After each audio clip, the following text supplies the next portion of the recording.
This is the Literary License Podcast, classic novel episode, dealing with classics you must read before you die, and finding new life in between the dusty covers, exploring page to screen and everything in between with your co-hosts, Jesse Coates, Vicky Ray, Leandro Getzi, and Keith Chowgo, who ensure to bring the fun to an old standard.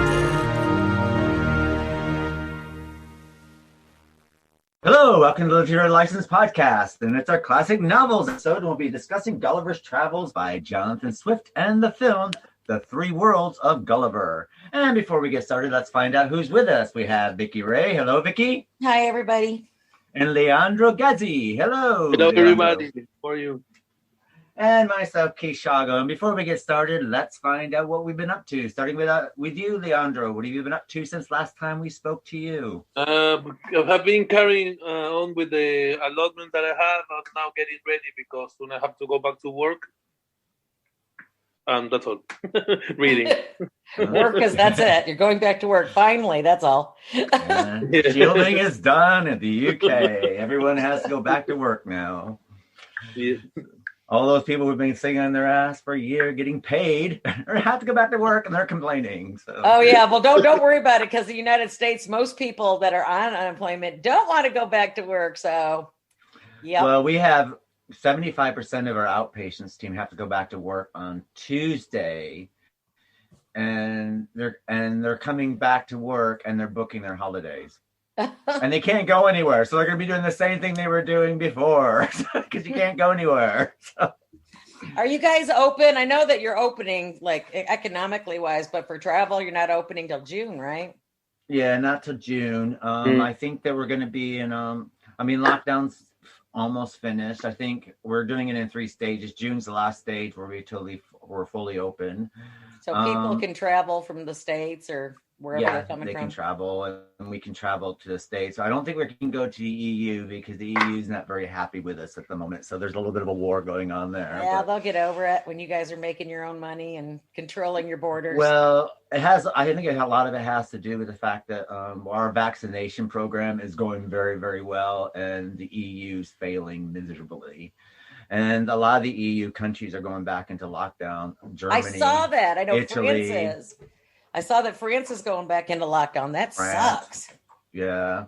But there seems to be a lot to do with the niche. I don't know. I mean, but again, the other thing is their inoculation program is I think they only got like 5%. Oh, and God. we're almost at 50% here. Yeah, we're jamming over here with the inoculations too. So now we got the government's fighting about mandatory passport thing, passport thing. Passports. I think that's stupid, but oh well. I think it's good, because to be honest, it's like if it's in your passport, it's chipped, and then it's fine. It's like, you don't have to worry about it. You can go anywhere you want to go. If you don't do that, then they might do something else to make it mandatory that you have to have a COVID test every time and pay £200 every time you go out. Yeah. So I'd rather just, I've already had my inoculation. I got mine. I got my little card. I've got my little Nazi paperwork that I can carry around with me now. Yeah, I got mine as well. So I don't know. Papers, please. But the UK, there's not. They don't really have. People don't walk around with IDs here or anything. You can be anything. Yeah. Well, you have to have an ID for everything except for like for COVID. Well, we don't need one for voting. Yeah, obviously.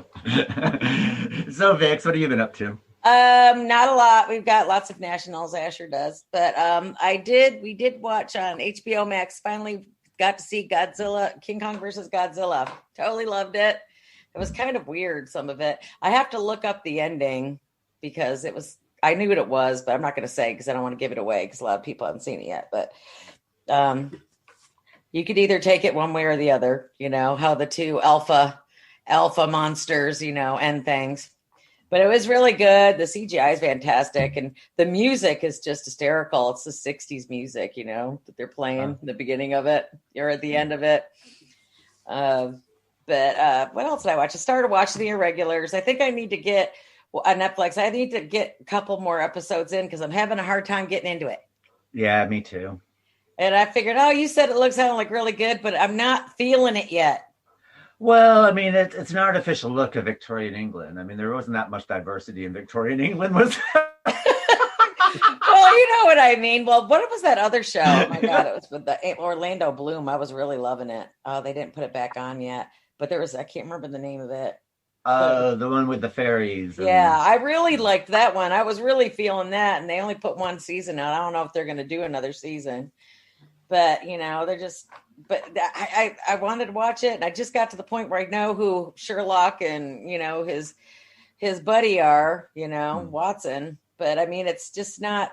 I guess it's not accurate portrayal of England. You're right. For that time. Well, I mean, it's well, kind of, a lot of these like shows are getting it. overdone. The Wizards and the Whirlies things. There's just so many of them. Somebody needs to come up with something more original. But I'm going to keep watching it. I could be wrong.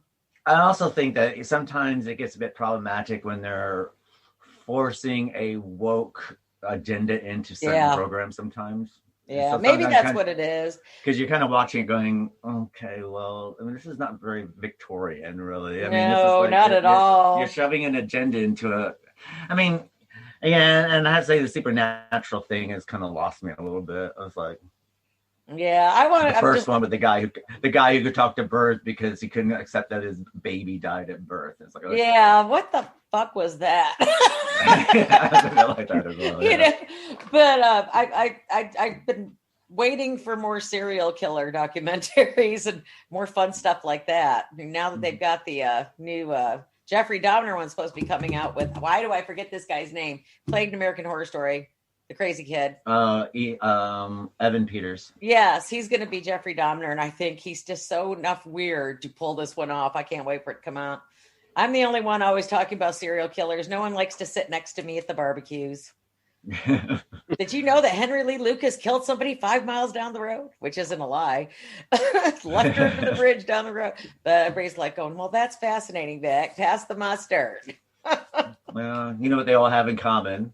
They were so quiet. They kept to themselves. They were a great neighbor.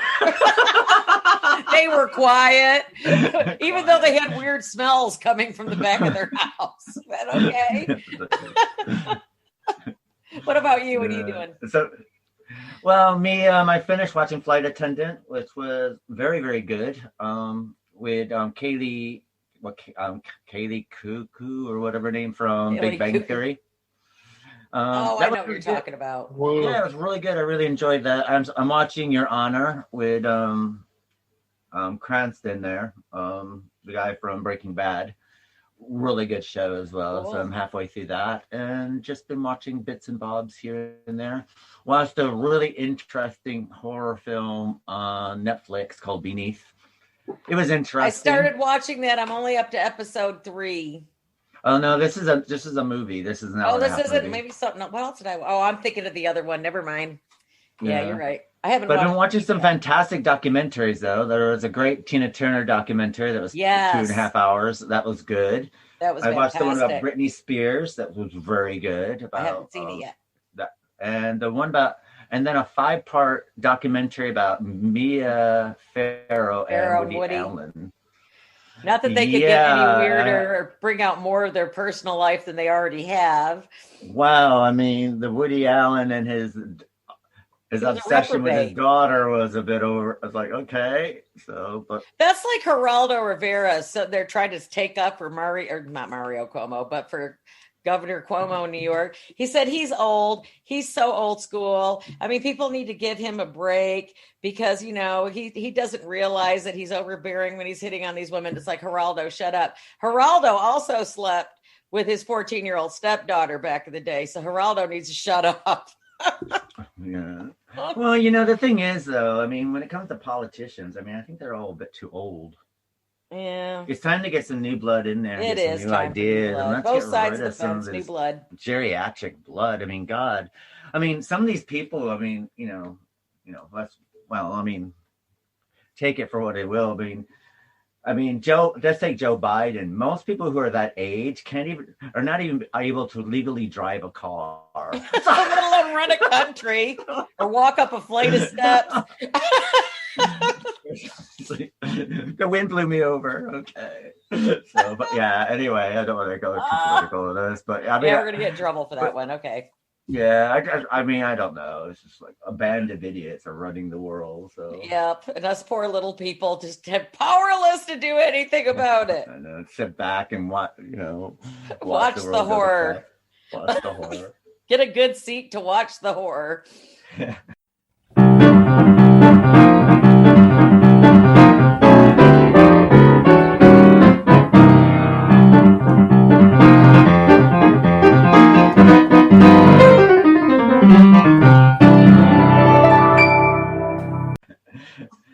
Well, on that note, what we're going to do is cut to Gulliver's Travels by Jonathan Swift. Talking about craziness. Gulliver's Travel, or The Travels into Several Remote Nations of the World in 4 parts, by Lemuel Gulliver, first a surgeon and then a captain of several ships, is a 1726 prose satire by the Irish writer and clergyman Jonathan Swift, satirizing both human nature and the traveler's tales, literary subgenre. It's Swift's best-known full-length work in the classic of English literature. Swift claimed that he wrote Gulliver's Travels to vex the wood rather than divert it. The book was an immediate success. The English dramatist John Gay remarked, "It is universally read from the cabinet council to the nursery." In 2015, Robert McCrum released his selection list of 100 best novels of all time, in which Gulliver's Travels is listed as a satirical masterpiece. So what we're going to do is cut to the synopsis, move right back.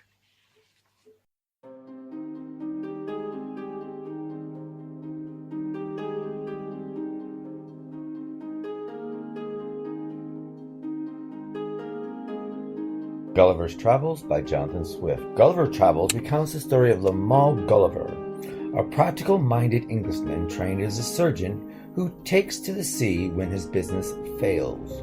In a deadpan first-person narrative that rarely shows any signs of self-reflection or deep emotional response, Gulliver narrates the adventures that befalls him on these travels. Gulliver's adventures in Lilliput begins when he wakes after a shipwreck to find himself bound by innumerable tiny threads and dressed by tiny captors who are in awe of him but fiercely protective of their kingdom. They are not afraid to use violence against Gulliver, though their arrows are little more like pinpricks, but overall they are hospitable, risking famine in their land by feeding Gulliver, who consumes more food than 1,000 Lilliputians combined could. Gulliver is taken into the capital city by a vast wagon the Lilliputians have especially built.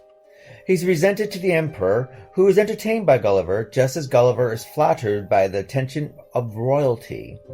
Eventually, Gulliver becomes a national resource used by the army in its war against the people of Blefuscu, whom the Lilliputians hate for doctrinal differences concerning the proper way to crack eggs. But things change when Gulliver is convicted of treason for putting out a fire in the royal palace with his urine and is condemned to be shot in the eyes and starved to death. Gulliver escapes to Blefuscu, where he is able to repair a boat he finds and sets sail for England. After staying in England with his wife and family for 2 months, Gulliver undertakes his next sea voyage, which takes him to the land of giants called Brobdingnag. Here, a field worker discovers him. The farmer initially treats him as a little more than an animal, keeping him for amusement. The farmer eventually sells Gulliver to the queen, who makes him a courtly diversion and is entertained by his musical talents. Social life is easy for Gulliver after his discovery by the court, but not particularly enjoyable. Gulliver is often repulsed by the physicality of the Brobdingnagians, whose ordinary flaws are many times magnified by their huge size. Thus, when a couple of courtly ladies let him play on their naked bodies, he is not attracted to them, but rather disgusted by their enormous skin pores and the sound of their torrential urination. He is generally startled by the ignorance of the people here. Even the king knows nothing about politics. More unsettling findings in Brobdingnag comes in the form of various animals of the realm that endanger his life. Brobdingnagian insects leave slimy trails of his food that makes eating difficult. On a trip to the frontier accompanying the royal couple, Gulliver leaves Brobdingnag, where his cage is picked up by an eagle and dropped into the sea. Next, Gulliver sets sail again, and after attack by pirates, ends up in Lilliput, where a floating island inhabited by theoreticians and academics oppresses the land below, called Bainbari. The scientific research undertaken in Laputa and in Branbari seems totally inane and impractical, and its residents too appear wholly out of touch with reality. Taking a short side trip to Gludenberg, Gulliver is able to witness the conjuring up of figures from history such as Julius Caesar and other military leaders whom he finds much less impressive than in books. After visiting the Ludogadians and the Studebergens, the latter of which are senile immortals who prove that age does not bring wisdom, he is able to sail to Japan and from there back to England. Finally, on its fourth journey, Gulliver sets out as captain of a ship, but after the mutiny of his crew and a long confinement in his cabin, he arrives in unknown land. This land is populated by Hosians, rationally thinking horses who rule, and by Yahoos, brutish human-like creatures who serve the Huyans. Gulliver sets about learning their language, and when he can speak, he narrates his voyages to them and explains the Constitution of England. He is treated with great courtesy and kindness by the horses, and is enlightened by this and their noble culture. He wants to stay with the Hootyhottons, but his barred body reveals to be horses that he is very much like a Yahoo, and he's banished. Gulliver is banished for being one of the lower classes. Gulliver is grief-stricken, but agrees to leave. He fashions a canoe and makes his way to a nearby island where he is picked up by a Portuguese ship captain who treats him well, though Gulliver cannot help now seeing the captain and all humans as shamefully Yahoo-like. Gulliver then concludes his narrative with a claim that the lands he has visited belong by rights to England as her colonies, even though he questions the whole idea of colonialism. And we leave Gulliver ignoring mankind, ignoring his family, ignoring his children, and the only respect he has is for the horse in the backyard. Gulliver has truly lost his wits and his mind, but he does think he's better than everyone else. The end.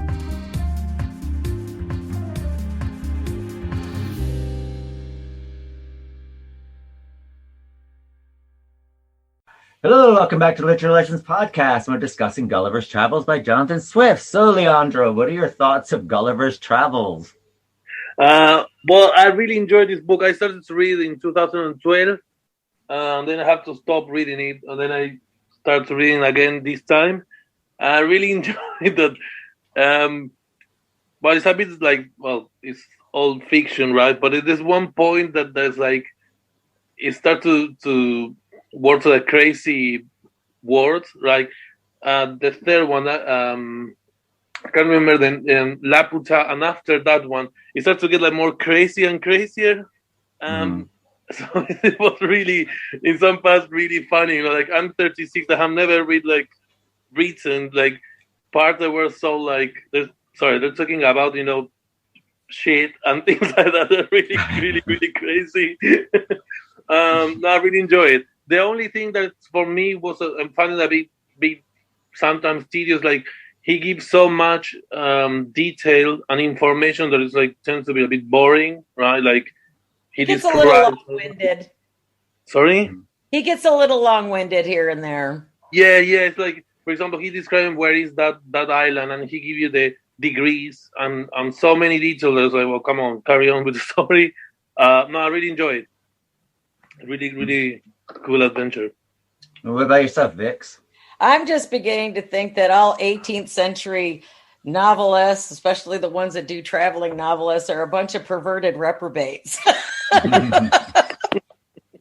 Because when I read this story in high school, so much of this went over my head until I, I started reading it with adult eyes, I mean, it was a good book. I thought it was kind of weird that he did his best to conceal the fact that he was the author of Gulliver's Travels. He wanted to keep it a secret for some reason.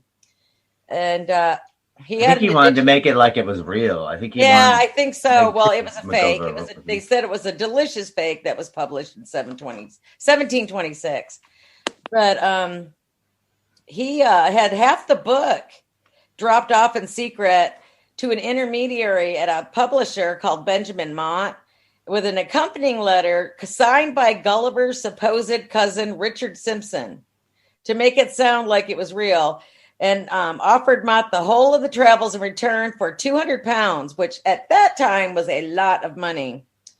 But I thought it was just, it was weird. I mean, you could tell that he was poking fun at the parliamentary, procedural issues of the government, workings. I mean, a lot of them poke fun at the government at this point in time, just sort of like when we did Robinson Crusoe, I noticed that they did that too. And most of this 18th century stuff is really poking fun at the governments far and near. And another thing I noticed, it's like they must have been horrible husbands back in the day, because they all just totally screw over their wives in the novel or possibly in real life. Leave them pregnant and go off on adventures. Leave them penniless and go off on adventures. What the hell was going on with men in the UK in the 18th century, I asked. Disappear for years on end and come back and and wonder what happened to their family. Please wait for me. Hassle of kids on the side. I mean, nowadays, can you imagine nowadays? I mean, people can't even do long distance relationships nowadays. It's like back then, it's like it was a matter of course. And it's like, I'll write you a letter and you'll get it 6 months after I've written it. Yep. I love you. I know, it's not like email, is it? Yeah. I mean, but nowadays, if you wrote a letter to your loved one and you're like traveling around the world or whatever like this, and they get it 6 months, and then you get the reply 6 months later, you'd be like, I can't remember what I wrote that person. Oh my God. Could you imagine, like back in the day, you meant to send a letter? You know how you used to be able to stop a text if you sent it to the wrong person? Cancel. You can't do that anymore. You'd be really screwed if you had to do it back then.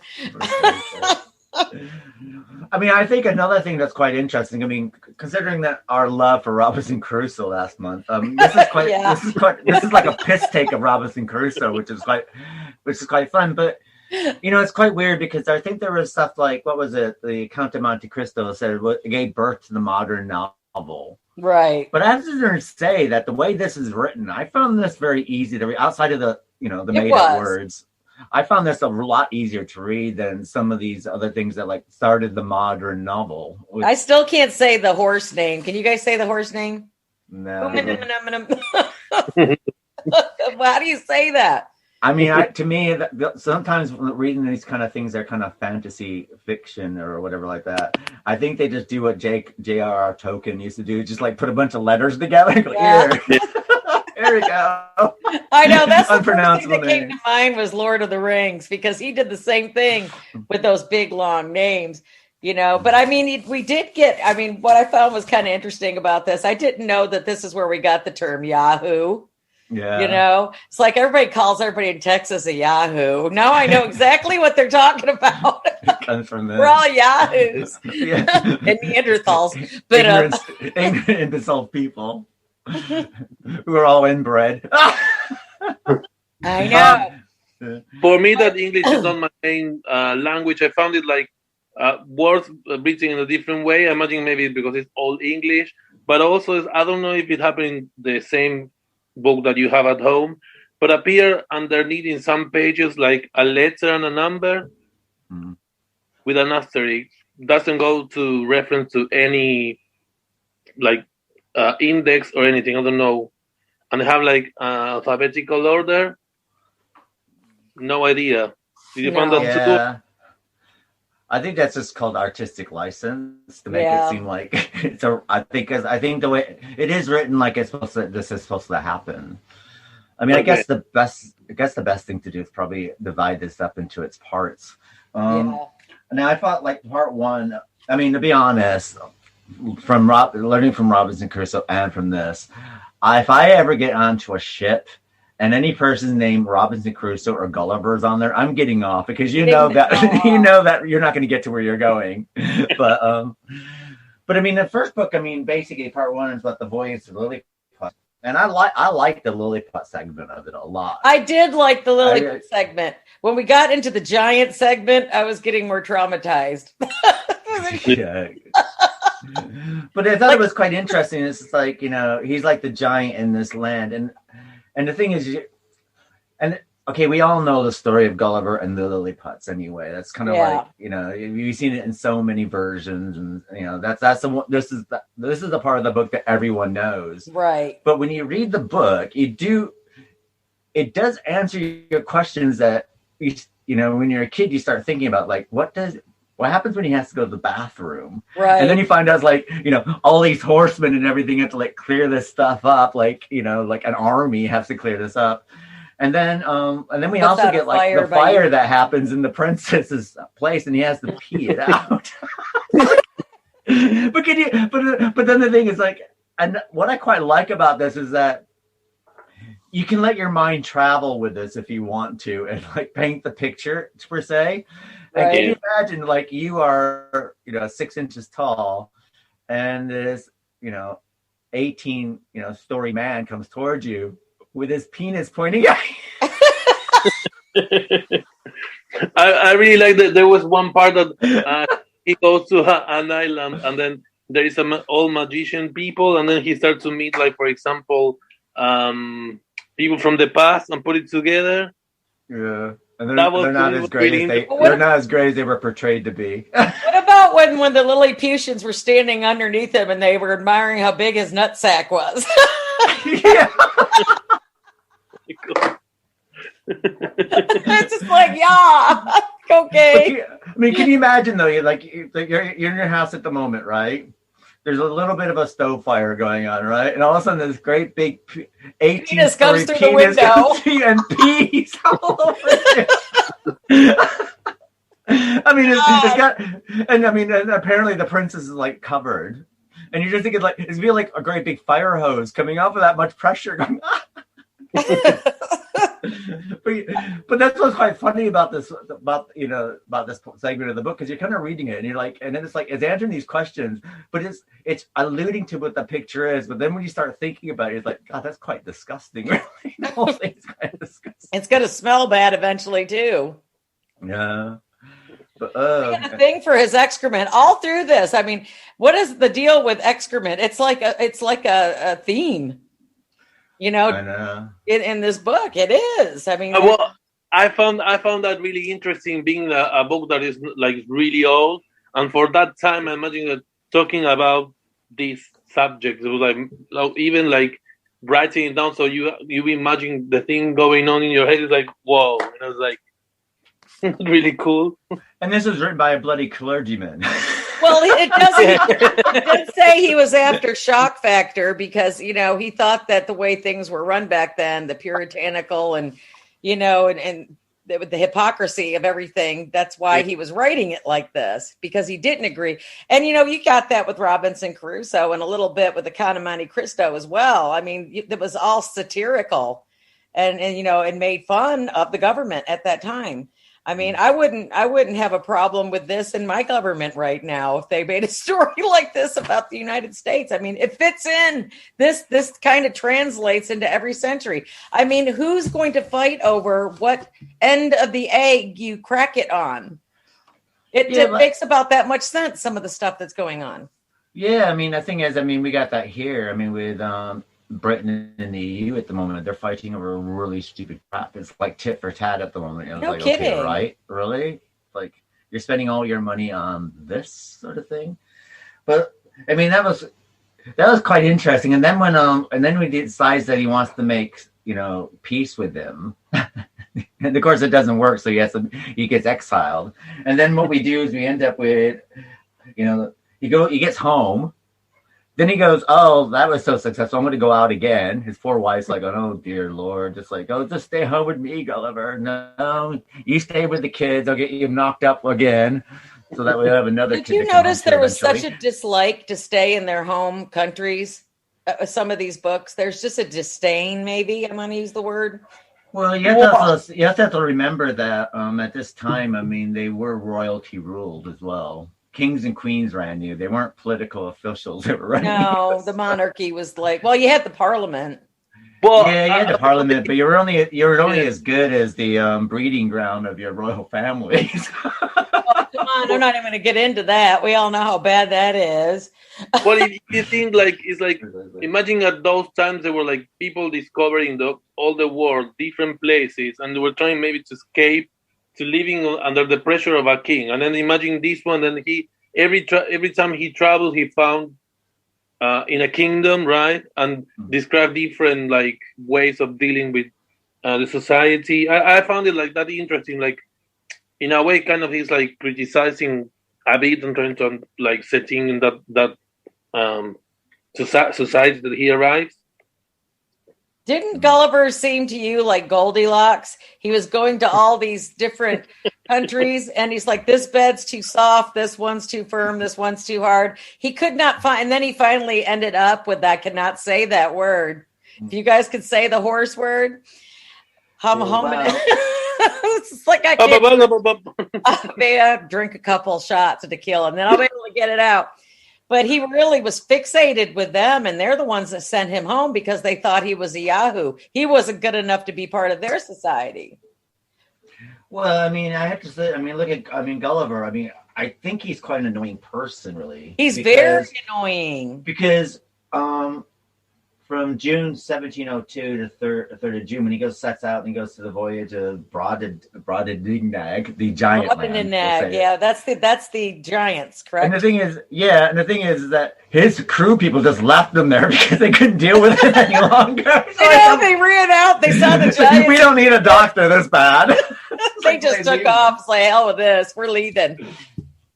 But man, they used him in the giants, and I mean, he talks about how they smelled and how the pores were really nasty, and then they used poor Gulliver as a sex toy. Yeah. like right up and down on their bellies and putting them on their boob to breastfeed them. I mean, it's like I was saying, it was just a bunch of reprobates they were talking about back then. I mean, this is supposed to be a children's tale, Well, that's the thing, though. I think that's what's so. I mean, this was quite interesting in actually reading this, because the thing is, I know the children's tales of it, and I've seen the cartoons. And it's sort of like the fairy tales, like the Grimm fairy tales. They're all horribly dark. They're not nice. But they're never this sexual. I mean, it's just like, I was just like, I mean, when he's like riding in that woman's nipple, you're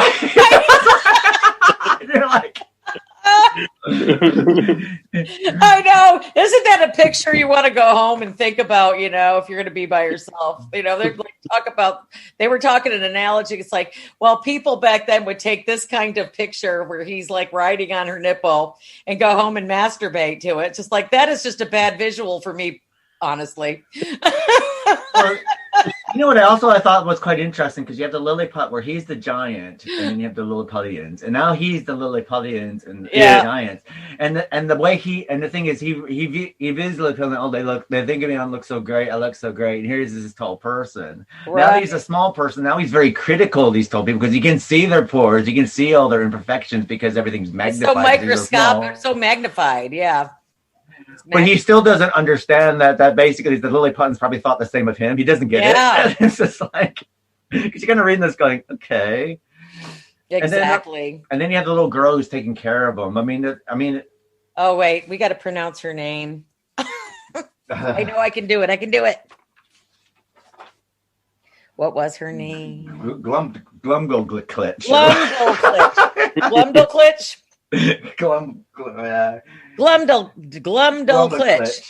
Glumdalclitch. I mean, that right there. I mean, Gulliver's Travels. We should have had, some of our previous interviews on, because they probably think that this is a dirty pornographic story. Gulliver's Travels is a dirty book. It's sort of like going and looking up dirty words in the Webster's dictionary when you're a kid. Everybody did it. Don't deny it. But then he just rides around in the dollhouse the whole time, and but then again, what I also quite liked about this segment as well, some of my favorite movies when I was a kid was like The Incredible Shrinking Man. Yeah, my TV show was Land of the Giants. I love Land of the Giants. Oh my God, I had to sit there with my dinner and watch it in the evening, because I would be so upset if I missed Land of the Giants. I know. You just wanted to wear those outfits as well, the little space. Oh, I know. They were kind of Star Trekian. Yeah. and like brilliant like primary colors. Yeah. They used to use Scotch tape them down and poke them with pencils. Remember that? Yeah. Now you're saying, I remember, have you seen a movie that is that a father is a really famous actor? He has been in Ghostbusters. He created a machine and he accidentally Honey, I Shrunk the Kids. Yeah, and then there's the other one that is made the. Yeah, blew up the baby. Yeah, that movie is really cool. Then you got the 50-foot women, 50-foot women. The Incredible. Well, actually, I mean, I think we are doing later on this year. We are doing Attack of the 50-Foot Woman and the Incredible Shrinking Woman. She gets pissed off at her old man for cheating on her, and she goes after him.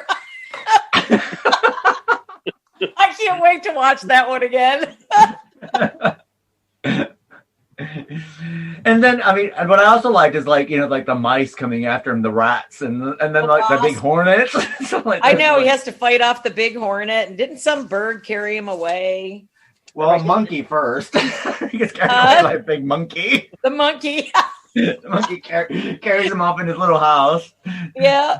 Then the bird carries him up, and he dumps him in the ocean, and of course he gets picked up by another ship this time. Of course. And the ship picks them all up, and they tear his little house apart. And now, of course, he's normal size again with the normal people. And then, of course, he goes home and he has another kid. And it's like, oh, he's another wife and another kid. And he's like, he punches out a kid every time he comes home. Well, yeah, and he knocks her up again. Then he goes off again to the voice of Laputa, Banabari, like Naga, Galupa, and Japan. And then he goes to Japan, of all things. It's like the Sky People. I like the Sky People, even though they didn't really have a whole lot going on, except they didn't the Sky People. What was it? They only talked in mathematics. And aren't they the ones that try to get sunlight out of cucumbers? Yeah. No, those are the one after that. The Ball and the Barbie? Let me see. Yep, it's the Ball and the Barbie. Never mind. Yeah. Oh, yeah, music, mathematics, and astronomy. And they're unable to use these for practical reasons. It's just like... I got confused there. Like he was like in the normal shape because there's no mentioning of his size. At that point. I think he was normal size. I think everyone's normal size now. Was same size in that one, yeah. Yeah, but I think it was quite funny that they're like really intelligent, but they lack common sense. Yeah. Like so many people. How many people are so scholarly and so book learned, but they really just lack common sense? And I know sometimes I really lack common sense, or I wouldn't have half the stories of my life.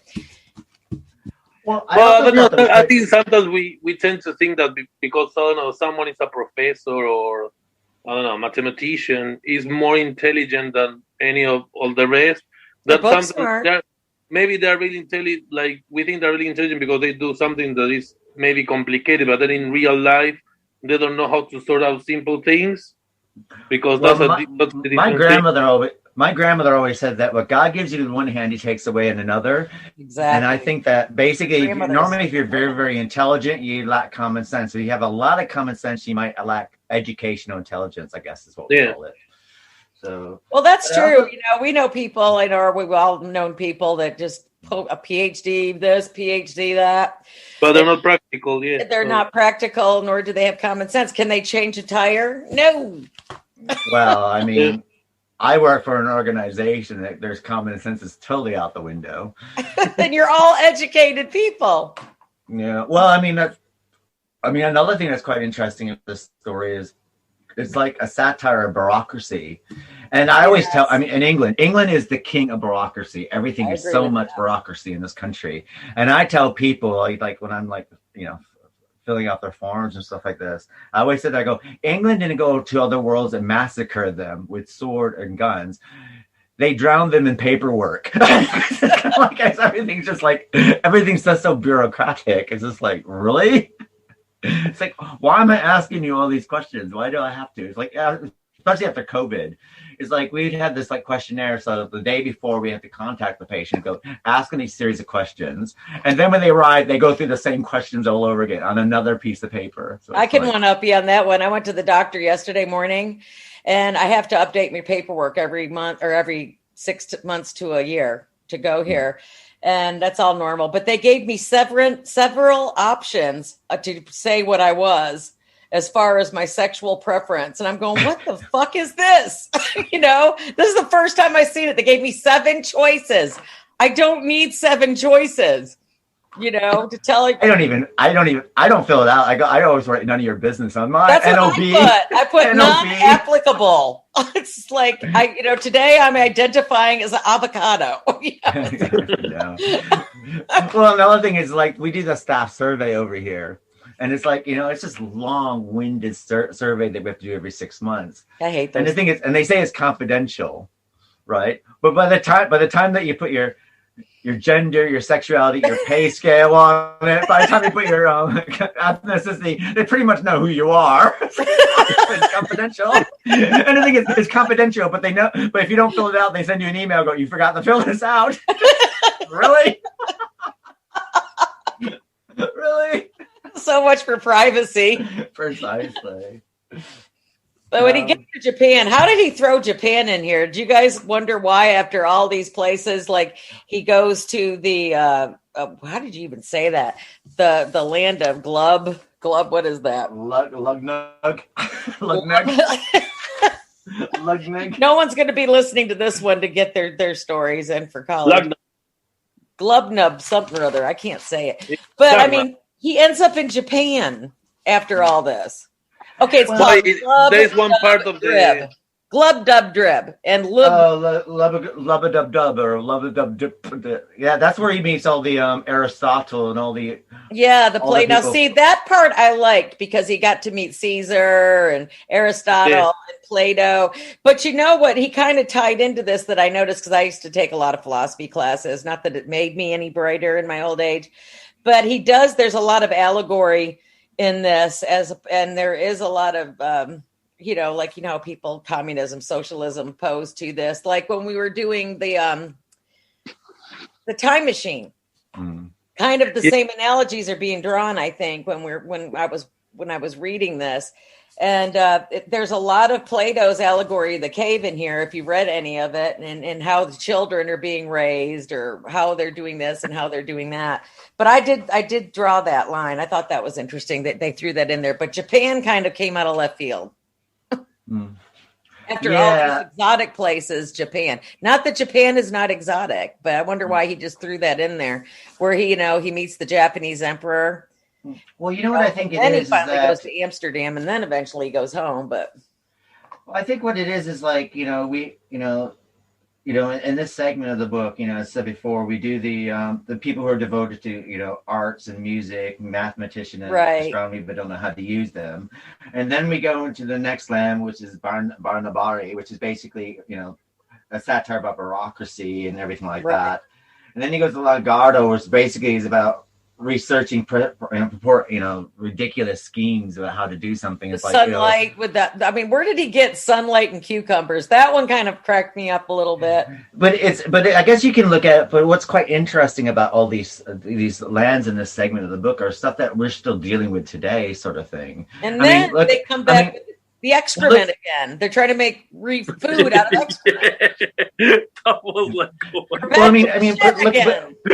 But look at the way research is done now. Research, like for instance, is like research is not done like let's take sugar for instance, and research isn't done like on sugar, the pros and cons of sugar. You hire one team to talk about the pros of sugar, and you hire another team to talk about the cons of sugar.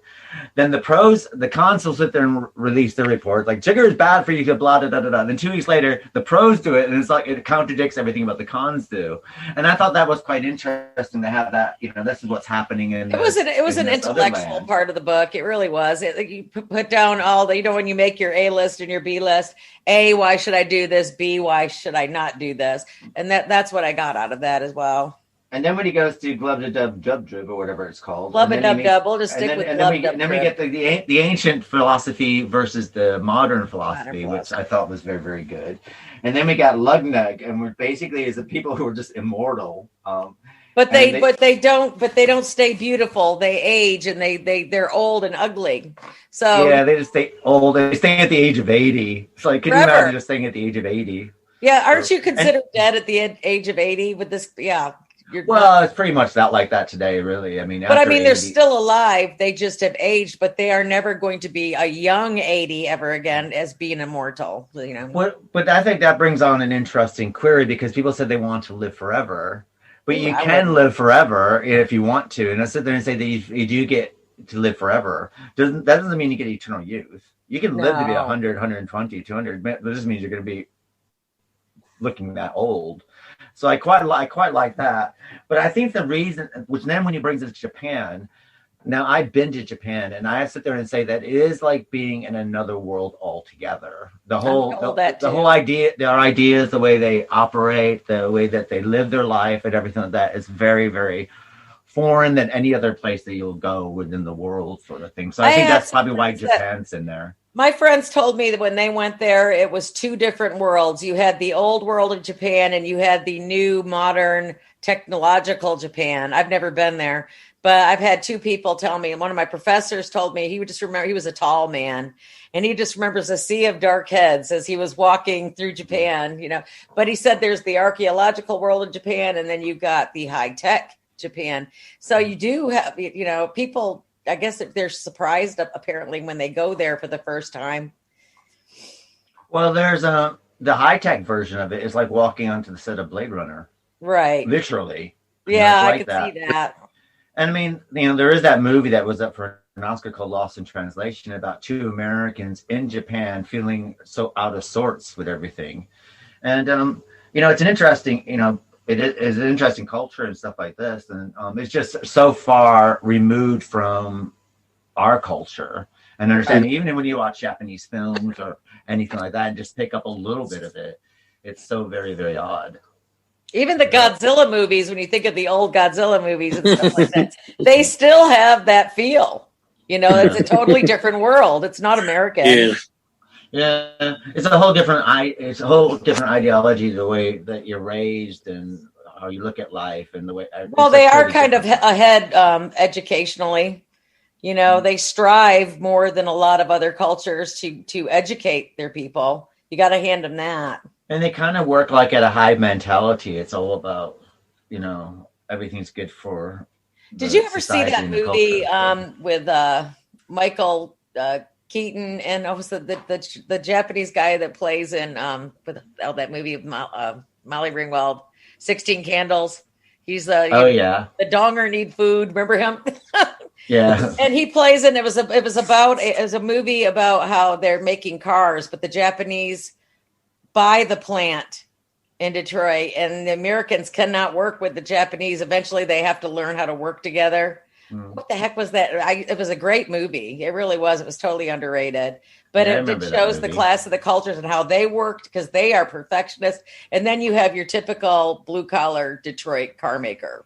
And the two, you know, clash. I wish I could remember the name of that movie. That's going to bug me. Yeah, I don't know. I used to think as you both think about, like, maybe there are better education, but I don't know. I recently have been starting to change my mind on that. It's like sometimes, you know, we don't know all the countries in the world, and then you think that maybe in that country must be really, really good, and then maybe you can go there and see that maybe not all the society is what we think as we see like from another country. Maybe there are a lot of people that is like, I don't know, in rural place that they never get the same education or the same technology for all of them. So I don't know. I mean, and I have been recently seeing some documentaries where, I don't know, the Japanese are massive, for example, killing dolphins and whales, and because there is a special the sharks as well. They take the fins off the sharks. Yeah, and all that, and they have special. Yeah, and they have all like that, like a system to kind of like no one realized that. I was watching a documentary really interesting the other day, and I think I didn't know about that until I watched the documentary. And then the more you start to know about, then you start to maybe change the way you think. Well, it's not so much of thinking that their society's better than ours or worse than ours. I'm just in there saying that it's so totally different from ours. Yeah. And that's why I think that, I think that's why Japan is included here. Why we have like these fairy tale lands and everything like this. And then we get Japan, which is like a real country thrown in here. Yeah. Because I think that because of their ideas and the way they look at things and the way that they operate is so different from anything else in this world, sort of thing. And I think that's, it's not like, but it's not like, whether they're better or worse than ours. It's just that it's totally different. Totally different, yeah. And it's like going to an alien land. I remember being there and traveling, and it was like, even like when you do your grocery shopping there, or even when you do shopping there, what happens is that the elevators are all timed at the same exact time. So you go to each floor. The people who are operating the elevators, they go out, they greet each other. They bring, they act like a stewardesses. They escort you out. The people who leave the elevator. They bow to each other again. Then they let people in, and then you go to the next floor, and it repeats. That whole ceremony repeats. Oh wow! That's like Thailand was a totally different world. I felt like a total fish out of water there. It was just totally. But I have to ask you guys. But you know that like when you buy your groceries there, that they actually gift wrap everything that you're buying. I was told that. Yeah, that's why I'm saying it's just totally different. So, what were you saying about Thailand? Do you guys think that there was a little, I don't know, maybe a little nose in the air, a little snobbery on Swift's part writing this book? Maybe his nose was scraping the ceiling, and then when he gets to the horse kingdom, because I can't say that word. But they were snobs too. The horses were, and they were all about station in life, but they didn't really have feelings or enjoy themselves. And that's where he felt more comfortable as opposed to going back home and being with his family and his wife, who he's got pregnant a couple times, and just kind of abandon her. Well, this is what snaps his brain a little bit, doesn't it? This is pretty much like snaps him. But I think this is mainly a satire of the class system. Because you have the people. Point.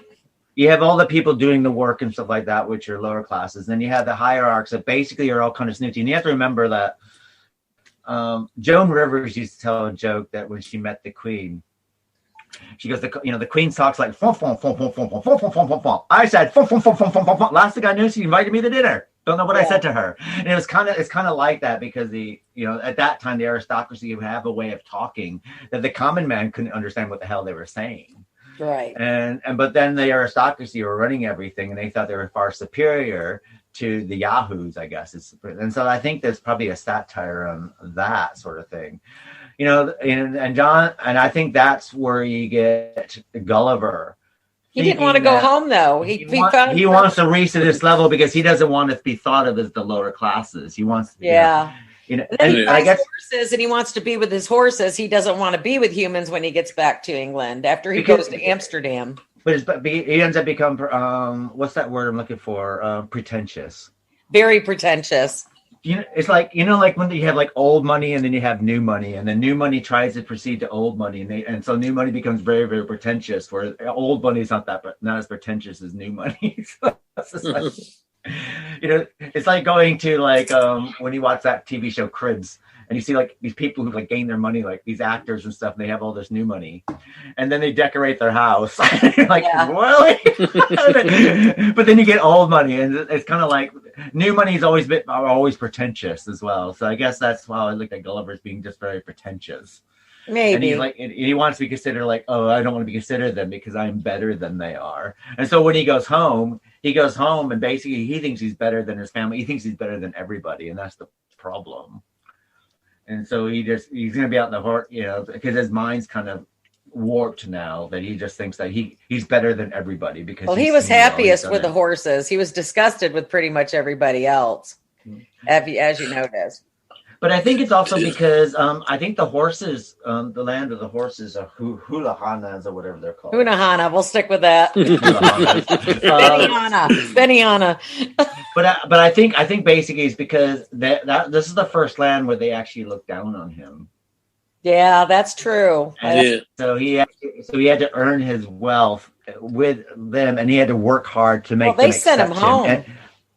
Well, yeah, and they never really fully accepted him. He thought they accepted him, but they didn't, because that, through the way that they were acting and stuff like this, it was all about him trying to be accepted by them, working so hard to be accepted by them, and by the end, it's like they just tossed him off like he's yesterday's garbage. It's like, okay, you entertained us, we're bored with you now, bye, and then he goes home thinking that thinking that he's better than what he is. Right? Do you know if in real life the author traveled around the world? In real life, what? If the author in real life, if he traveled around the world? I don't think so. I think he just stayed in Ireland preaching to people. Yeah, because he was a clergyman more than anything else. There was I saw it like twice, maybe there are more times, that he's describing, for example, a place, and for the reader to have an idea of the size of a place. For example, once he mentioned Bristol, another part he mentioned another part in UK. And I was thinking, well, maybe what he was trying to do is like imagine different parts of the world, or maybe he have experience of people that have been in different places in the world, and then put it all together, and then I don't know, try to describe how the system of politicians, for example, things were working in each place. I don't know. I think basically that he wrote this more not from being traveling, but it's more like a character study of society in its whole. Yeah. And I think it's more, because to be honest, when he does travel, he doesn't talk much about traveling really, as far as the whole traveling side. Even when he's in the sea. He talks about being there. Yeah, he talks about being there and being in these worlds that he's created. But if you also notice that all the worlds that he's created are pretty much the same. You could actually probably you could probably make a film or a TV series of this whole book and set everything in Ireland. If you notice, everything's green. Then there's the Rocky Hills, and there's like everything. Yeah. Everything seems to be the Irish landscaping, and he's kind of like fed on that. And even in the land in the sky is basically just hills and dells, and based on clouds, sort of thing. And then when he goes to Horseland, it's like a farmland in Ireland. So I would say he probably hasn't traveled, but I do think that. But I think this is more of a character study about society and how people are in general, and just basically he's just ran with the ideas, and I think I think he spun this off because it is a piss take of Robinson Crusoe. Robinson Crusoe came out a year before this, and he's taking the piss out of that. The way that Robinson Crusoe looked down on everyone, that's all in this book, but he does this in a funny sense, and every time Robinson Crusoe got on the ship, he got shipwrecked. The same thing happens to Gulliver, sort of thing. I didn't know I didn't know Swift died of a stroke, but he did. Did he? Wow. How old was he when he died? He was 7. It was in 1745 when he died. No, wait, death 1742. Suffered from a stroke and lost the ability to speak. And it says on October 19th, 1745, he died. Was laid to rest next to Esther Johnson inside Dublin's St. Patrick's Cathedral. Back then, I think, didn't me and you, when you called the other day ago, we had a conversation about how, the intellectual or the people that always had the most, like Mozart and other people had all this talent. They died awful deaths, or they drank too much, or they were into laudanum. It just seems like people were so unhealthy back then. The thing, they didn't have medicine. If something happened, you had an infection, they put leeches on you at this time. I know. And when you talk about excrement, and you're mentioning that, in this time period in the 1700s, excrement was used as an antiseptic, and so wasn't urine. Yeah. So it was a source. So basically, if you had a wound, if you cut yourself with a knife and they thought it was infected, they'd pee on you. Yeah. Yeah. So yeah, they had a thing for excrement. Let's face it. Well, when we were in Scotland, we got hooked up with one of these tours and stuff because we didn't know the area. And they were always telling us, how people used to just stand out the second, look out below, because people used to throw their excrement right out the street, Well, that's why it's like when you look at, and I mean, this is what Hollywood and, stuff kind of does, gives a sanitized version of things. But like the moat that's around the castle, that was a sewage trench. And so when you see the knight swimming across the moat to save his princess, he's swimming through a river of shit. Precisely. And that's why also that when you go into like the tops of the towers and stuff like that, there's holes. Yeah. In the towers, what they did was they would pour it down the holes, and down it would go down the side of the building. Either that, or it just would go out the hole and down the side. I mean, just going to the bathroom would have been traumatizing. Everybody goes, "What part of the world do you want?" I mean, I would love to travel, but I'm really fond of hygiene. To time travel. I mean, time travel would suck for me. I like to brush my teeth, wipe my posterior. Well, I mean, London bridges, if you look at, when they say London Bridge is falling down, London Bridge basically is not Tower Bridge, but London Bridge was a bridge with houses built on it. Right. Yeah. Basically, and the reason why the houses were built on the Thames is so that way people could hang their asses outside the window and shit into the Thames. I didn't know that. Yeah. Eventually it fell down because they built too much on it, and the whole thing. Really? I didn't know that. I just thought it was a children's rhyme. I did not know that. No, it's true. I heard that it was like all the bridge was all the structure of wood, and there was like all, like as you said, like houses and all that.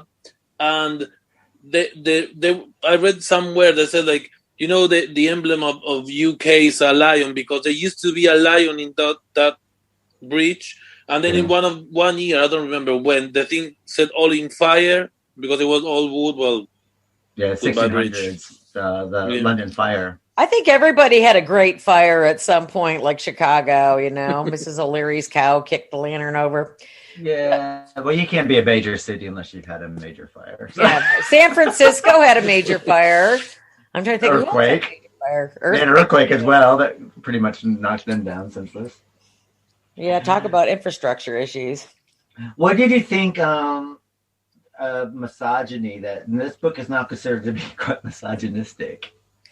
I don't know if I thought it was misogynistic. Like I said, I thought the authors I'm starting to think that, people were reprobates back in the day.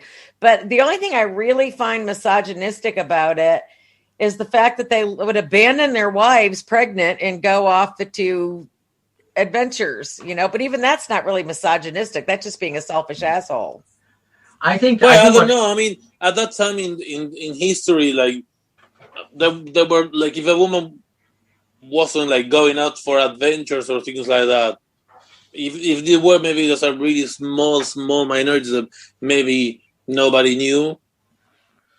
I think it's actually pointed more to like when he's in the land of the giants sort of thing. Because he didn't like the women and he thought they were disgusting.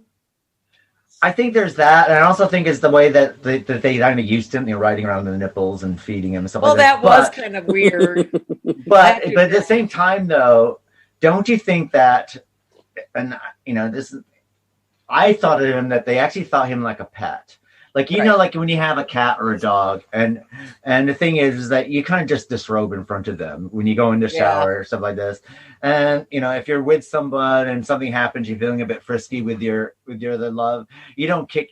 It's very, very rare that you kick pets out of the room. Right. Kind of just, you know what I mean? And you'll finish what you're doing and it's like, oh, that's good night, true. Honey. And you look up and there's the cat or the dog staring at you and you're like, oh shit, that they sat through that whole show. No, well, that's true though. You don't think about anything like that when you got the pet in the room. So yeah, that's really smart. Yeah. And so I think that whole thing that they're calling misogyny, I think to be honest, I think that in this land where he's the little person, he's just the pet, isn't he? He's the pet that he's like the gerbil or the hamster that they're carrying around.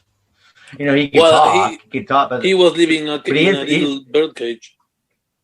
Yeah, precisely. So he's like the little gerbil or hamster. So you're not gonna, when you're dressing, you got a gerbil or a hamster in your home. You don't remove the hamster out of the fur. You just go and dress and get dressed. That's true. I never thought of it that way. That's how I look at it. The hamster But my is dogs watching don't you. talk to me. They're all girls for one, and they don't talk to me, and they don't have appendages like a male, and don't look like a male, like a doll. But I also think that. But I mean, the thing is, if you got this little person running around, I don't really think you would think of them as a sexual being anyway. So you're not looking at them like they're a sexual being. You're just kind of looking at them like they're like a little toy. It's like a parrot who can talk, or you know what I mean? Yeah. It's kind of like. I guess they don't really look at him as like a fellow human or a fellow person of their stature. So. But that would be kind of gross, though, thinking if you're like the land of the giants, and you would see people's pores and bad skin and that would be horrible. Let's face it, back then they really weren't into hygiene, so it probably was a little more horrific. Another thing is, I guess you have to look at it like a George Seurat painting. And George Seurat is an artist who uses dots, and he's a dot everything. So when you look it up close, it looks like a bunch of dots, but as you pull away, the picture forms itself to you. And it's they Sunday in the Park with George is about George Seurat, but the painting is the boys in bathing, and there's the other one that's in the Museum of Art in Chicago, and basically it's. When you go up close, it's just, that's what it would be like. You look up close and basically you're just seeing all these dots or all these pores. But as you pull away from it and see them from a distance, of course, it all forms its picture sort of thing. And and I guess that's what that's what we see sort of thing. But yeah, I guess you have to see it from a distance.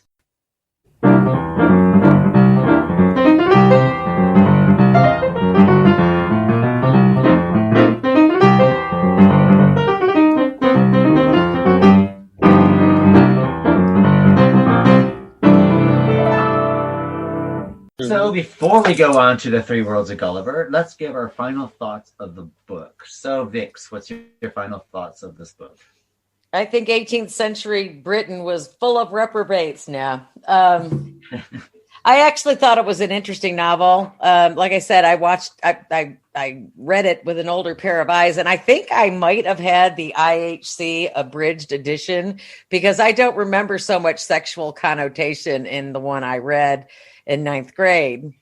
So I don't know if you had that experience because you were in IHC as well. And it was a Catholic high school, which I definitely left by 10th grade for the record. But I thought that it drew a lot of pretty cool analogies between societal, the government versus the people kind of thing.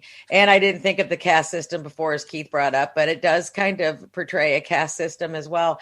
But if you look at it with today's eyes as well, it does translate pretty well into people against the government and vice versa today. I mean, not much has changed. We still argue about stupid stuff, which egg to crack, I don't know on which side, but I mean, it's basically the same context, just with different, material.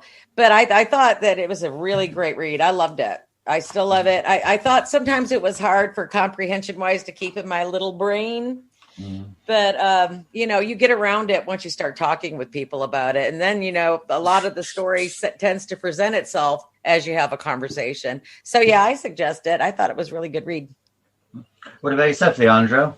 Well, it's really interesting what you say, Vicky. And when I was in uni, I have a really cool professor. And then he said that to be able to understand a book like fully, sometimes you need maybe to read it like maybe 3-4 times, because the first time you read it, you are just trying to read it and get the story and carry on.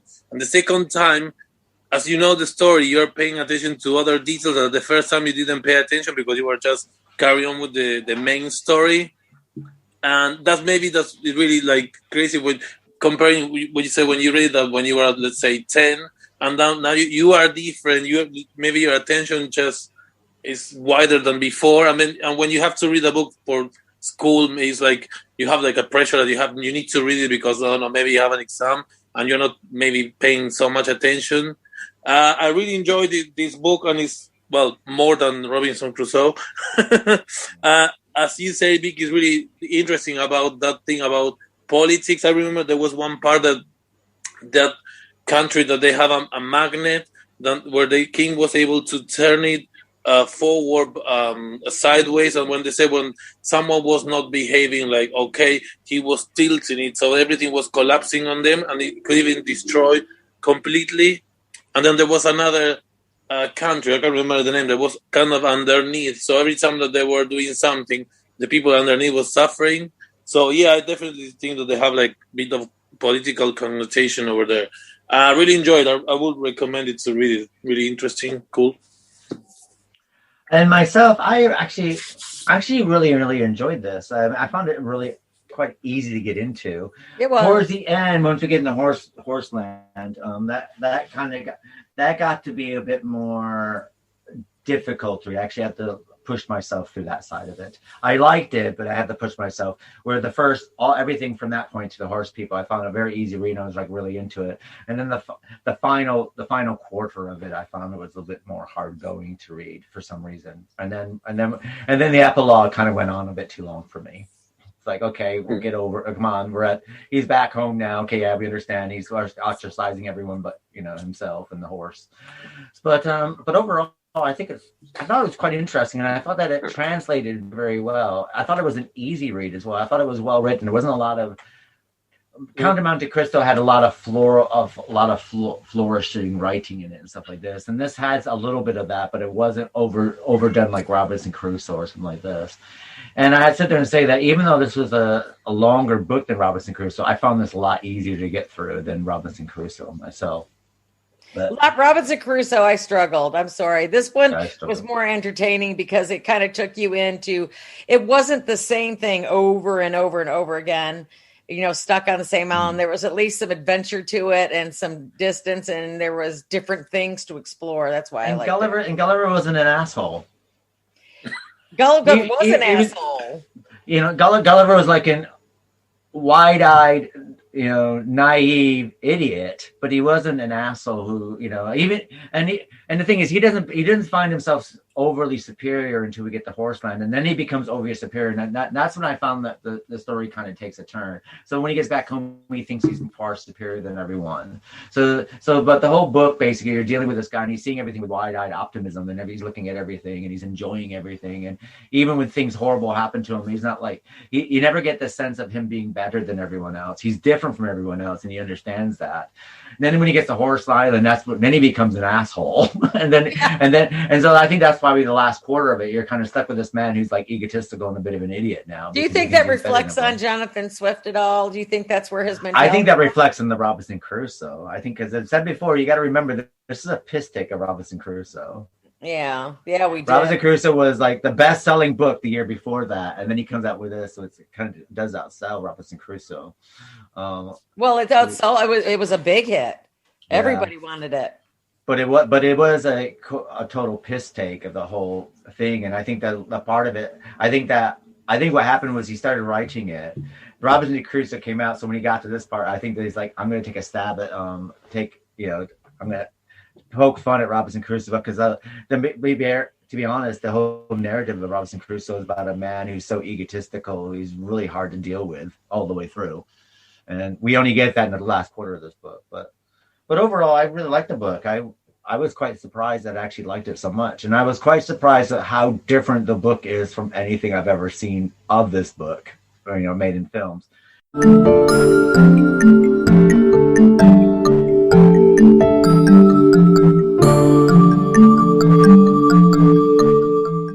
Which brings us to The Three Worlds of Gulliver. Yay!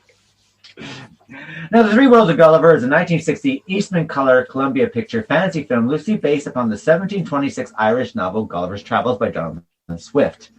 The film stars Kerwin Matthews as the title character, June Thornburg as fiancée Elizabeth, and child actors Shirley Alberoni as Glomidol Glitch. Sorry if I mispronounced that. Filmed in England and Spain, Gulliver was directed by Jack SHer, and Jack SHer would go on to direct many of the Bewitched episodes, and features stop-motion animation and special visual effects by Ray Harryhausen. The cast included Martin Benson as Flipnap, Lee Pattison as Rydesol, Joe Morrell as Gwendolyn, Mary Ellis as the Queen of Brobdingnag, Marion Spencer as the Empress of Lilliput, Peter Bull as Lord Bermog, and Alec Mango as the Minister of Lilliput. So what we're going to do is cut to the trailer and be right back with the Three Worlds of Gulliver.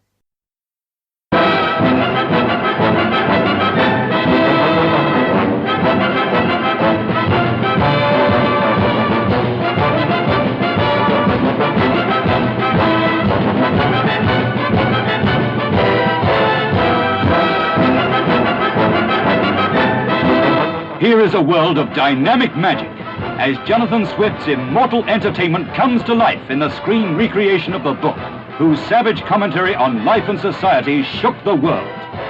While the glorious imagination of its author takes Dr. Gulliver from Lilliput, the land of the little people, to Brobdingnag, the land of the giants.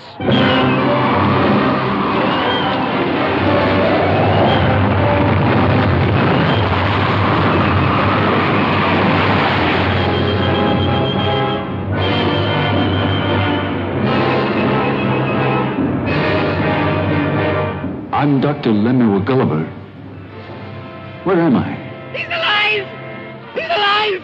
Here is a film full of adventure about three worlds that no one man ever traveled before. Only the magic of super dynamation could make this incredible world-famous story come to life. A real live cast changes size before your very eyes. He's stealing our ship! Get in! As the sorcery of super dynamation transports you into a world of wonders. Whoever thought to meet, face to face, the Lilliputian lovers, Gwendolen and her Eldrazar? For the first time in the history of motion pictures, it has been possible to film the story of the little people of Lilliput who were 6 inches small. And the giants of Brobdingnag who were 60 feet tall.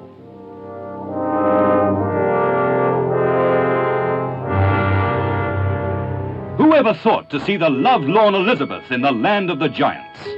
Where's the bride and groom? There they are, Teardrop. Oh, sure you know what you're doing? Now, none of your foolish jokes. With infinite pleasure, we invite you to attend a fairy tale wedding in the land of the giants.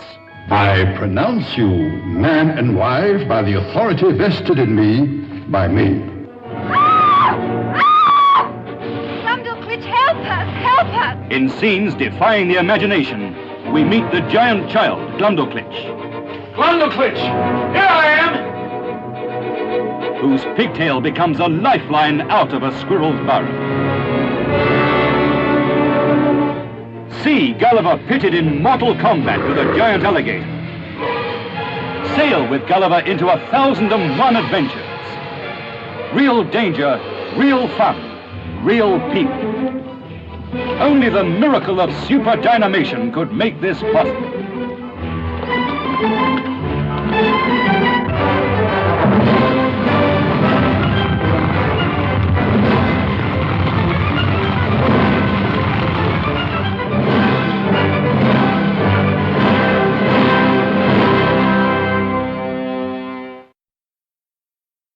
Hello, welcome back to the Literary Legends Podcast, and we're discussing the Three Worlds of Gulliver. So, Leandro, what are your thoughts on the Three Worlds of Gulliver?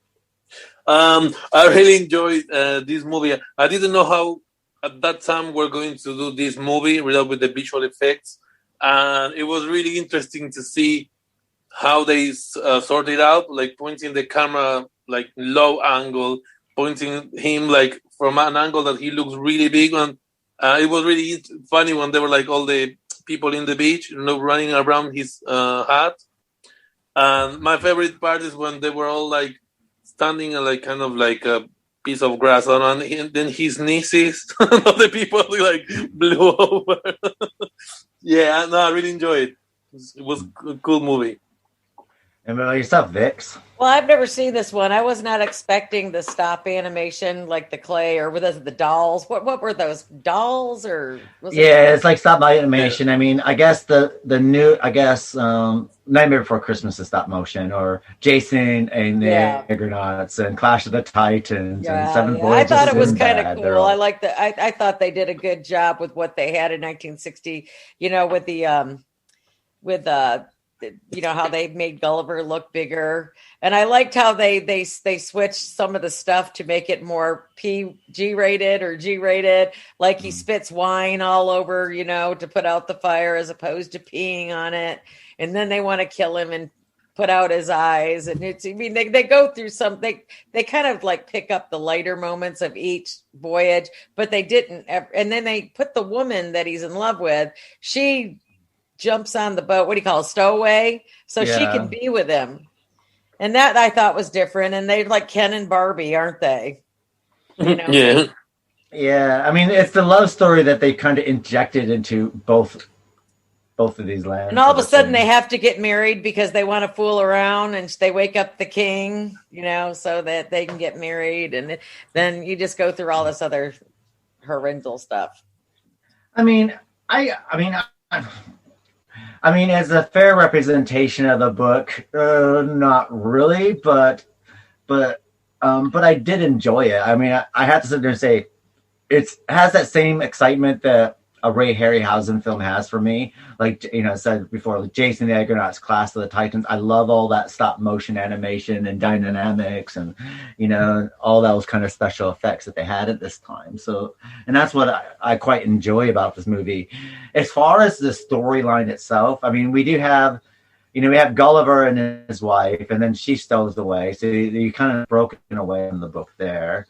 Then they get the Lilliput sort of thing. And you know, the wife's disappeared. I don't know where she's gone. She's still on the ship or something. I don't know where she's gone. She doesn't show up to Giant Land. She shows up in Giant Land, doesn't she?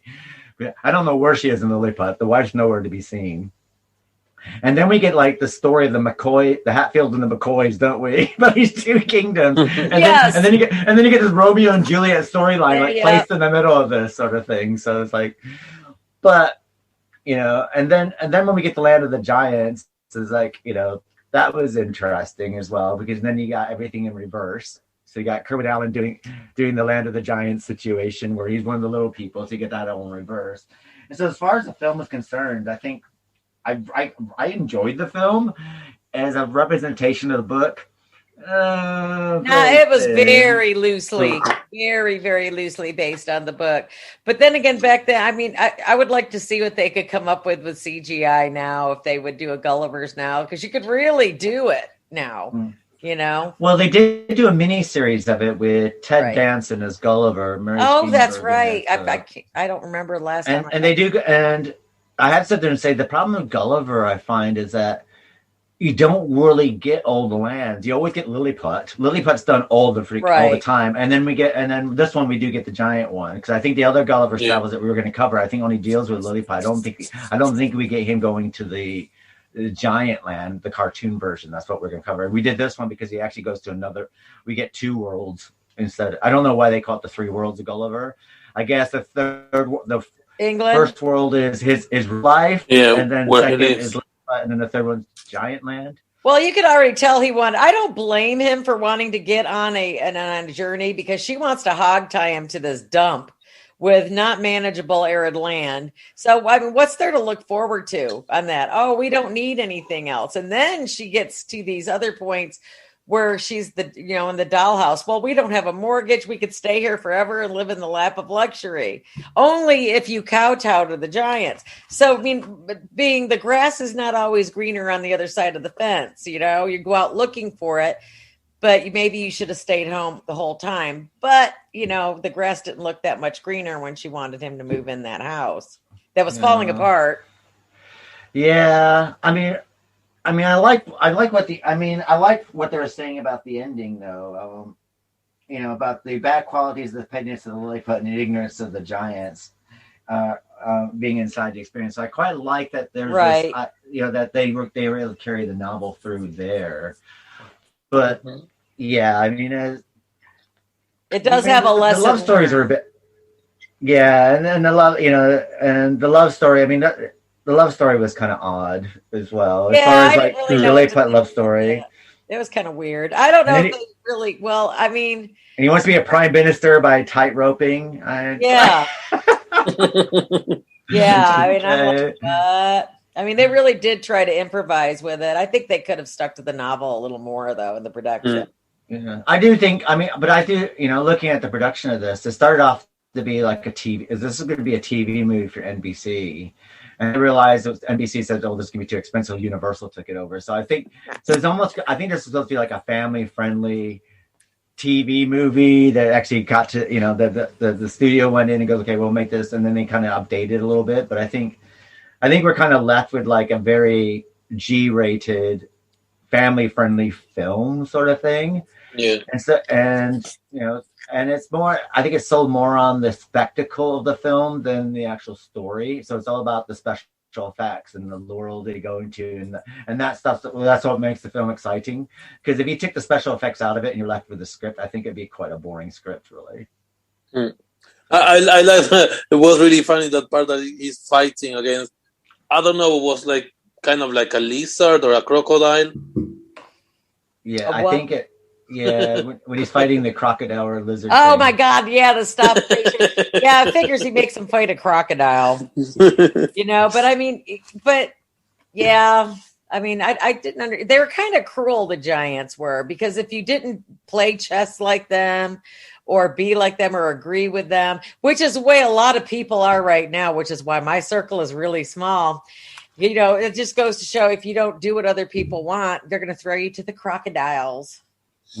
Well, let's face it. I mean, that's what people are like anyway. If people think that, people get the human race gets off of thinking that they're better than their fellow man. They do. We are a detriment to ourselves. This is the story I got from all of this. We are always in our own way. Well, the human race has never changed, has it? It's been the same exact thing since the dawn of time, sort of thing, and we never learn our lesson. No, I always sit there and say that if there's such thing as a God, and if God created us, I'm sure I think the reason why no one's heard from him since Jesus, he's disgusted. I think he's just started off and there's another world somewhere where he's got cockroach people, and there's probably another one. We've got these like different worlds all around with like these different creatures. Seeing if they're better than we are. So I figures that you probably just give it up. Like these talking monkeys will never learn anything. Screw them. I was a vengeful God. They didn't learn any lessons. I decided to be a kind and caring God. They didn't learn any lessons. I'll screw them. The monkeys were kind of random, I thought, but aren't we come from monkeys or something? Well, no, there's anthropologically speaking, there was a missing link, so to speak, because there were primates and there was us, but they cannot find where that split happened. That's why everybody's looking for this missing link. And then with the crazy hair, aliens. I know where that missing link is. No. Yeah. Hardly wait to hear. Boris Johnson. I think he's the missing link. I like Boris. Don't be mean about Boris. He's okay. He's a bit of a Neanderthal. He can't get a sentence out without stuttering. Oh, don't say that. They called out everybody in Texas is a Neanderthal, according to Joe Biden. So don't even get me going on that. We're all Neanderthals because the upper crust is always going to look down on us peasants, aren't they? I always think the missing links in society go into politics. I don't know what it is. But yeah, but I did like this film actually. I enjoyed it. Is it a good representation of the book? Yeah, kind of. But I thought overall I quite enjoyed it. I said before, I'm a fan of these kind of movies. I love The Seventh Voyage of Sinbad. I love Jason. Yeah. I love Clash of the Titans. I love what some of the other ones, Jack the Giant Killer, and all these special effects kind of Voyage to the Center of the Earth or Journey to the Center of the Earth. Oh yeah, remember the duck in that movie? And the guy wanted to eat the duck. Yeah. He would eat the duck. And the dinosaur, when they see the dinosaur, yeah, or the way they escape is they get into this great big bowl. And the lava takes them up to the world, pushes them up through the volcano. Yeah, I loved that movie when I was a kid. I thought that was like totally badass back in the day. Yeah, and Captain Nemo, all in it. That's what this movie kind of reminds me of those. So that's the reason why I like it. But if I'm gonna make it like a good representation of the book, I don't think there's ever been a good representation of the book. I don't think. The cartoon maybe, but that's still just about Lilliput, the old cartoon. Yeah. And the one from 1996. What do you think? Jack Black one? Yeah. It's okay. No. There is another one from. Oh, you're talking about the miniseries with Ted Danson Danson and Mary Steenburgen, the guy from Cheers. No, it's a movie of 3 hours long. Yeah, that's that movie. Yeah, that's the miniseries, the two-parter. They put it all together. Yeah. I don't know. I think it would be really like that was better, but it did have that TV feel. It had that TV look about it. There's something a bit cheap about it, the way it looked. It was good, but the one thing I thought was kind of funny is he's being really romantic and he's singing and being a handsome devil, and he's singing to the Lilliputians, and then the queen's just like totally loving on him and everything's just wonderful, and the king's disgusted because she's loving on him because he's hot and he's got a beautiful voice, and then all of a sudden everything catches on fire and she hates him, because he spits all that wine on her new dress. Well, yeah, that's women for you. They're flighty. Love you 1 minute. There was somebody else that was making love with you in 1 minute, kicking you out of the bed and saying that you assaulted them. I mean, you can never win. Who was supposed to be? They had somebody else they wanted to be Gulliver. Who was it? It was Jack Lemmon. Jack Lemmon. He would have made a weird Gulliver. I mean, he would have made a weird Gulliver. Yeah, he would have been. But I think I always like Kerwin Matthews. I mean, I liked him in the Sinbad movies. He's an attractive guy. Oh, he was the Sinbad, wasn't he? Yeah. Well, he was a handsome guy with nice white teeth for the day.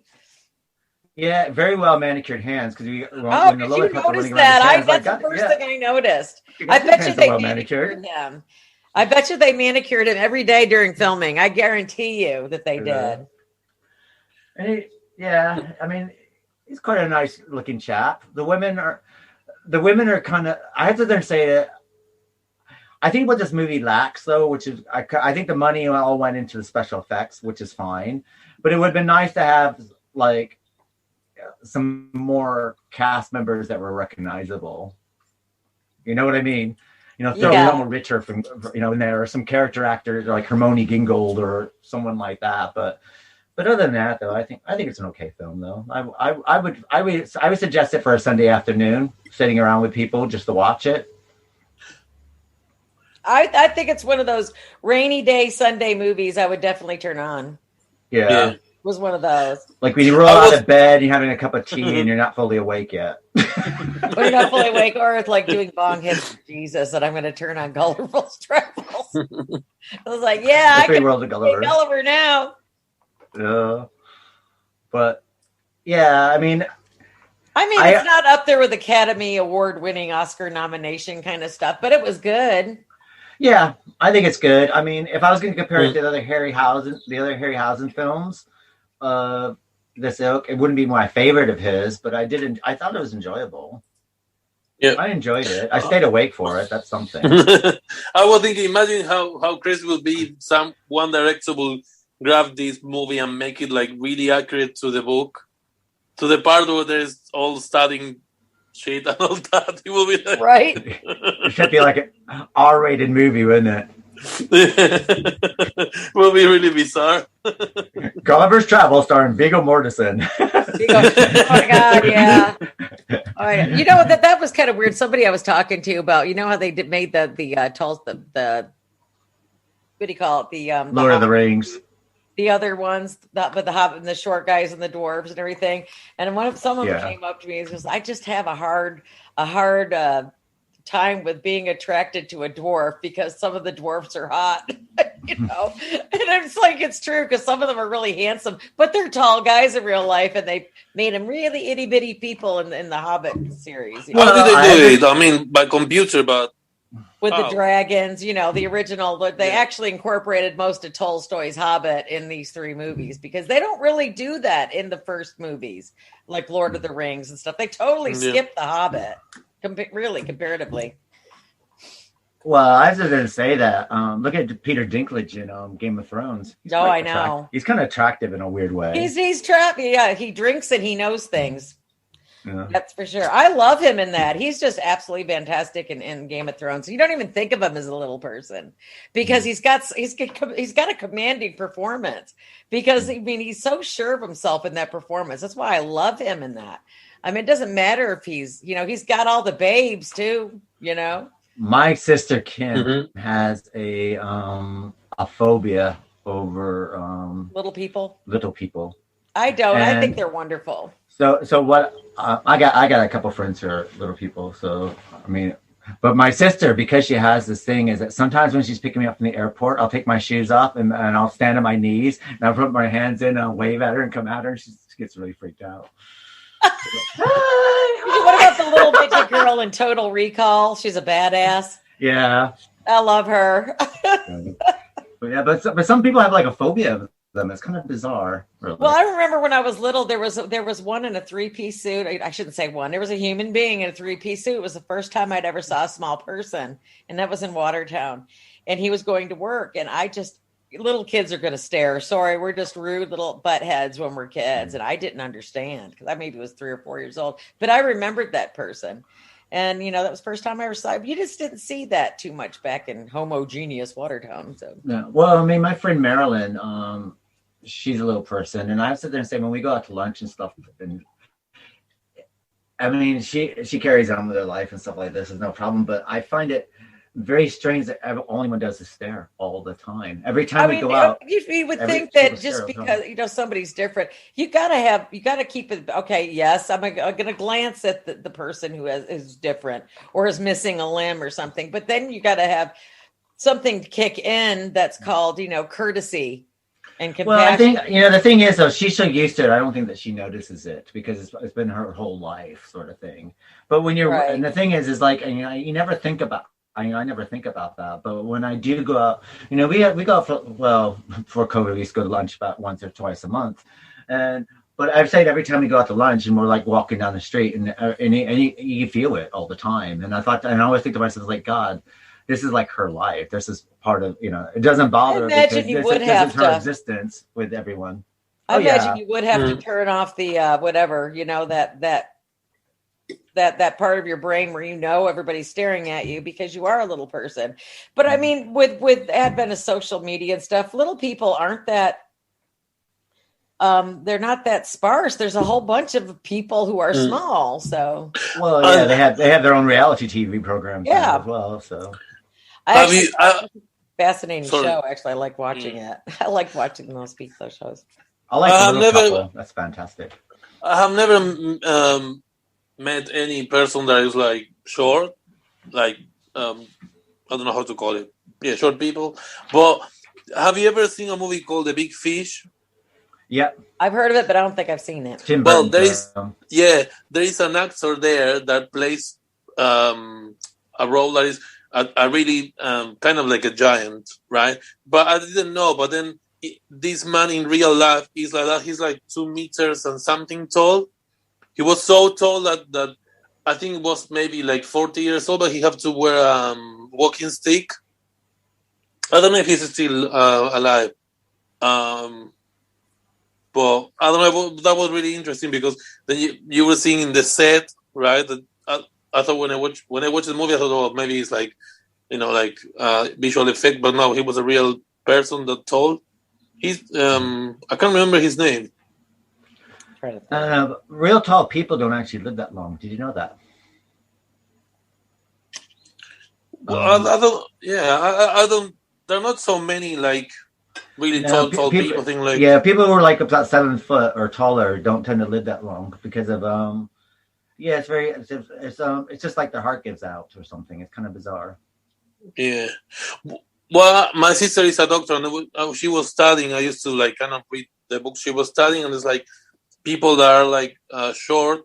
I think it was like the cases happen like, let's say, I don't remember exactly, but it's like a percentage, like maybe 1 in, let's say, 100,000 people. One could be like that, but I think the other cases, the one the people that are really, really, really tall, I think is like less frequent. Mm. Yeah. Yeah. Well, there's a thing called Morphin syndrome that sometimes happens with people who are very, very tall or have very, very long limbs that are longer than normal. So. Mm-hmm.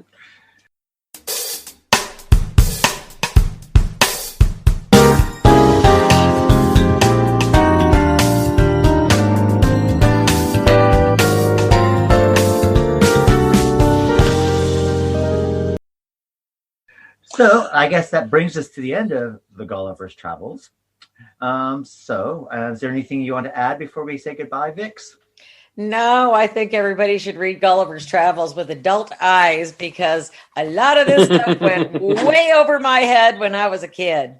Maybe, like I said, I had the Catholic abridged Gulliver's Travels. I don't know. But it's a real enjoyable story. And the movie's kind of fun, too. I mean, it's kind of fun watching those stop animations and claymation kind of. I don't think they were claymation, but I thought it was kind of neat.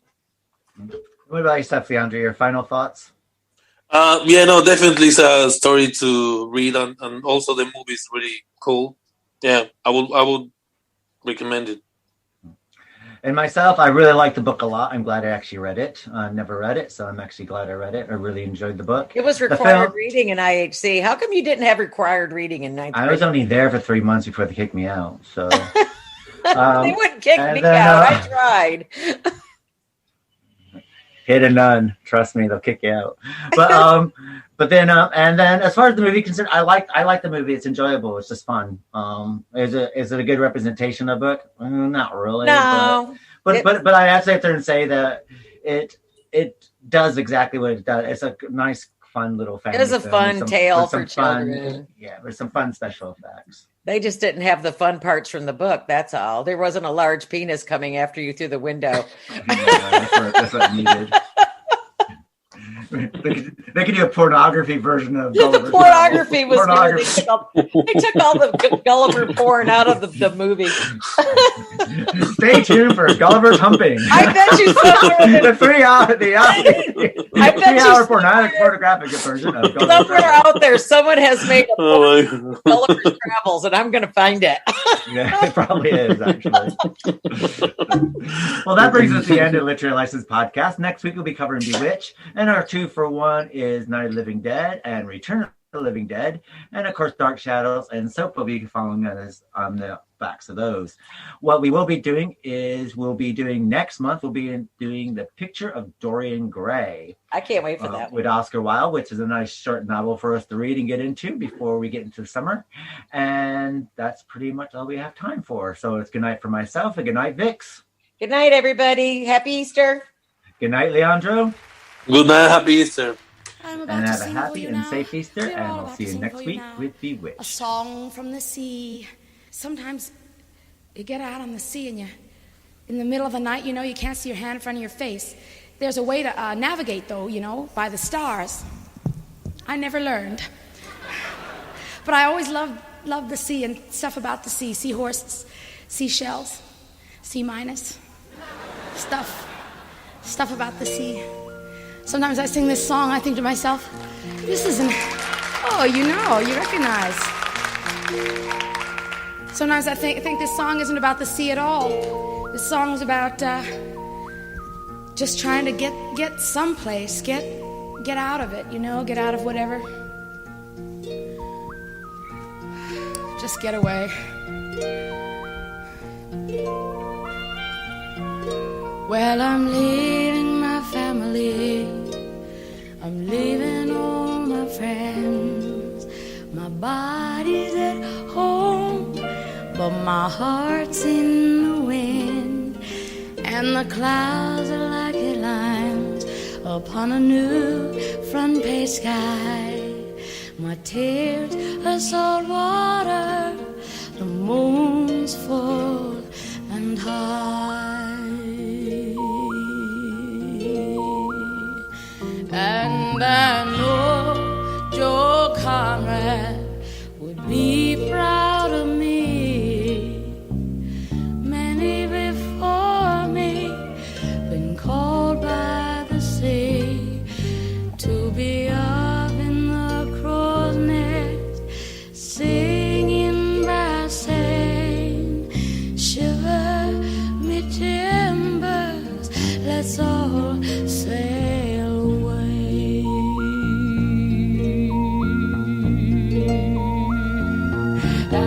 the fog's lifting, the sand's shifting, I'm drifting on out.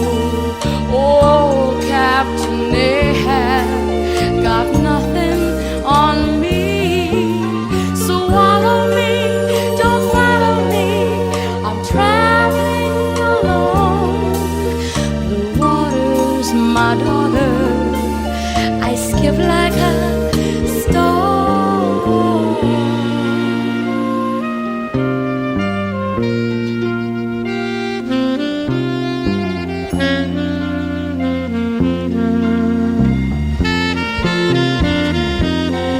And the fog's lifting, the sand's shifting, I'm drifting on out. Oh, Captain Ahab got nothing on me. Oh, swallow me, don't follow me, I'm traveling alone. The water, she's my daughter, I skip like a stone.